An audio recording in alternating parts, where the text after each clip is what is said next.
What's up, guys? You know who it is. So it is Curry Ninja MMA, and I'm gonna get these breakdown in. I'm gonna use my laptop right now. Let's get into it. I'm just gonna do individual breakdowns right now. Just get it out. Tired of like going. You know what I mean? You go through watching all this tape. It all gets mixed in your head. I'm just gonna try to focus on one fight. You know, I used to do that. Started doing the full card breakdowns, and then now I'm like, nah. I'm just gonna do several breakdowns here, okay, for this card. So we're gonna talk about this one right here. Ed Sherman. I hope you can see that. Check it out. Ed Herman versus Gerald Meershaert. Now, talking about these guys, it's an interesting matchup. Now, let's go here. Let's check it out. Sure, dog, man, get over there. There you go. Boom, English. Okay, so Ed Herman, short fuse, right? Ed short fuse Herman. So this guy, I mean, what needs to be said about him? Look at that, 25 wins, 14 losses. Been in the UFC for a long time. It's cool. He's still rocking with it. Right, he was on the tough season. He's still going strong. We all know. Look at that, 6'2". It's really interesting. 6'2" listed here. I've seen him also listed as just 6'1". I don't know, but anyway, he's a big guy. Look, weight 205 pounds. He did originally. He was fighting at 185 back in the day, but he's been a lot of recent fights. He's been fighting at 205. It's not like it's a really new thing for him. It's not like we have to guess what he's gonna look like. He's been fighting at 205, right? So I mean, he's doing a lot of like coaching with. Wrestling and stuff. He's got a wrestling background and everything, but I mean, if you see his fights, you know what you're gonna get. He's tough as hell. He starts short fuse when he starts getting really red. He gets angry like that. I mean, look on Fight Pass. I was watching his fights, and yeah, it was just nice to watch him go back and kind of relive those the craziness that is his career. Yeah, look at that. So look at his wins. I mean, look, he's training wins with losses there. I mean. It's interesting though, yeah. CB Dalloway, yep, I remember that. I watched his win over Tim Bosch. That was an interesting one because that's just big guys throwing down, and I feel like if Tim Bosch is not gonna knock this guy out, I mean, who is, right? You got these big guys. I mean, Tim Bosch. I mean, I'm sure he was a much heavier man in that cage. I mean, he always seems like he's walking around quite a lot more than 205. But yeah. So the thing with him is this, like, I think. We know what we were going to get. He likes to actually try to throw with you. He's really tough. He's going to take it. He wants to. You can see it. He swings with everything. He wants to make it a knockout hit. But where he really shines, rather where he has a lot of success, is when he kind of clinches up with you. He wants to kind of land on you, get you against the cage, clinch up, land some knees in the clinch, land some elbows in the clinch. It's kind of interesting. Kind of like a really interesting. Almost like a freestyle. I don't know how to describe it. Like freestyle Muay style kind of. It's not your traditional Muay Thai kind of style, but he does like to do those Muay Thai kind of clinches. He likes to clinch up there. He likes to use knees. He likes to use elbows. But yeah, really interesting stuff. Really tough. He is getting a bit older. Look at 39. Jeez, come on now. You know what I mean? 39. So he's no spring chicken. And so I mean, obviously, when you think about this, okay, so he takes a lot of damage. He's not exactly the most polished in his fights, but I mean.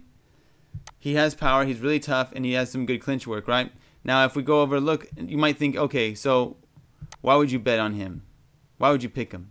The lines are really, I think, off, though. A lot of these fights, these Fight Island cards and everything, and then now, like, going back, they basically, all this time after coronavirus, we're going to get a lot of kind of upsets. And now we're back, we're not in Fight Island, we're going to have the smaller cage, so that's going to be a big factor as well. I feel like there's lines off on a lot of these fights. It has been.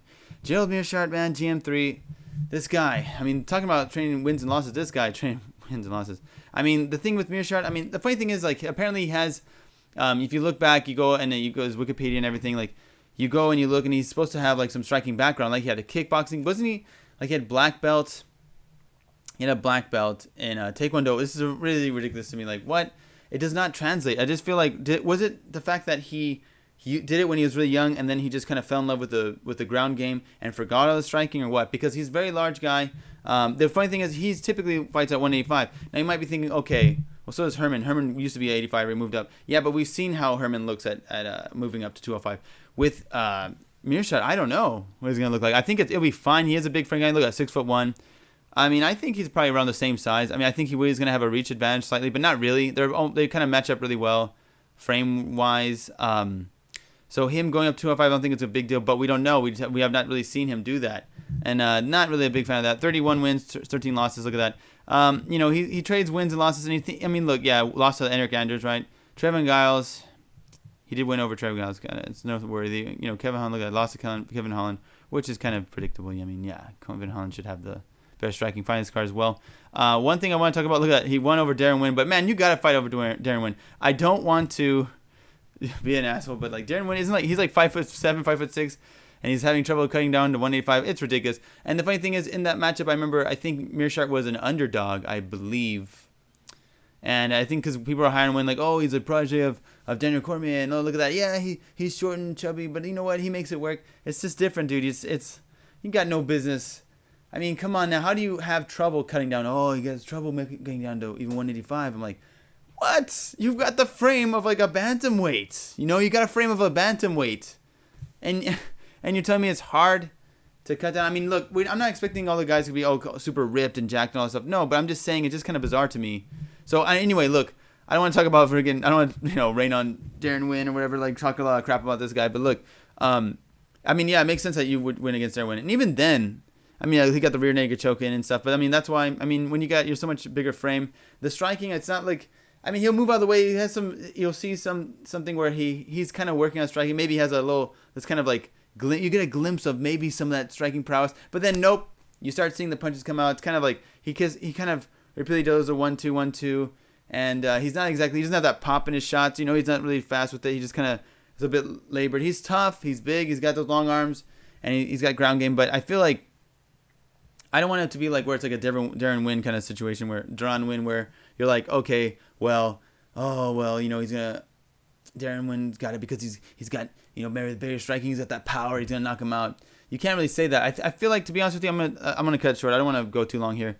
Look, in my opinion, a lot of people, I think, are going with Meershaert. I understand. I think Meershaert, maybe he has maybe the better ground game, but even then, like you will see if you go back, look at Meershaert getting in some bad positions. Sometimes it takes a little, like when he's got the body triangle there, or when he's getting his back taken, the body triangle's there. He doesn't really shift to the right position. You should go maybe to his left. If the left foot's right there, go shift on to where it's kind of hard to describe. But that the body triangle, the guy has his leg around Meershaert's belly. And you want to, go on that side. Get that foot off. You know what I mean? The arm, I'm sorry, if this is the foot, it's digging into you, right? It's like, it's around your belly. So you want to not, you want to get that opponent's foot on the canvas. So you can kind of, maybe pushes the foot away, loosens that tension. Not the other way around where it's, going on his belly. Just sometimes he makes some, he's just kind of, he's very inconsistent. He's the definition of an inconsistent fighter. So if you bet on him, I understand maybe, you might think, okay, well, he's going to use his arm frame to kind of, keep the distance, and eventually he's going to get him down. And no, when they clinch up, Herman, man, he wants to clinch up. He's like, oh, good, please clinch up with me. And I'm going to land knees, and he's going to land elbows. He's going to. And you can try to straight on the feet. It's going to be, if you get in a brawl, I'd have to almost favor Herman this. I think he might take it. He'll take a shot to give a shot on the ground. He's got some wrestling credentials as well. And so I feel like it's not like Meershaert's going to just like sub him so easily. I feel like, look, it's either dog or pass, guys. You're going to, okay, that's how I'm stealing this, all right? I'm not surprised. This one, look, if you're really safe with bet, this is not, if you're going from a betting perspective, you don't want to put your money just because, okay, it's basically like, okay, this is just like, there's red flags, man. You don't want to be like putting money on Meershaert. You're going to be like biting your nails, sweating the whole time. Like, oh God, come on, don't make this mistake. Get away. You're going to get knocked out. Stop. You don't want to put yourself in that position. Maybe if you do, that's cool. Hey, maybe I could see, it wouldn't surprise me if Meershaert won. But at the same time, it would not surprise me if Herman won either. I just feel like this is inconsistent. It's dog or pass for me, guys. So I'm going to say, yeah, might as well go for Herman. I don't know. I would stay away from this fight, to be honest with you. If you want to be really safe, maybe just enjoy the craziness that is this fight. But yeah, I think dog or pass for me, guys. All right, so that's it. Look forward to my other breakdowns. Boom. Like and subscribe, all that good stuff. Why do I always suck at doing this stuff? I don't know, man. I'm just trying to get back into things. So yeah, peace out, guys. Good luck.